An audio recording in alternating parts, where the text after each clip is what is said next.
ভাত খেতে যাবি? দাঁড়া, পেট মোটা হাল্ক। আমি মহারাজের কাছে নালিশ দেব।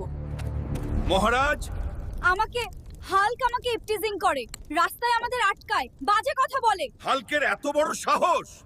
সেনাপতি, হাল্ককে ধরে নিয়ে এসো। ঠিক আছে মহারাজ। এই হাল্ক, চল আমাদের সাথে, তোকে মহারাজ ডেকেছেন। ঠিক আছে সেনাপতি সাহেব, চলেন। মহারাজ, আমাকেই ডেকেছেন কেন? তুই আমার রাজ্য থেকে আমার রাজ্যের মানুষকে ইপটিজিং করিস, তোর কঠিন শাস্তি হবে। সেনাপতি, হাল্ককে জেলে নিয়ে যাও। যথা আজ্ঞা মহারাজ। বন্ধুরা, তোমরা অনেকেই জানতে চেয়েছিলে যে আমার ফাঁসি কেন হয়েছিল।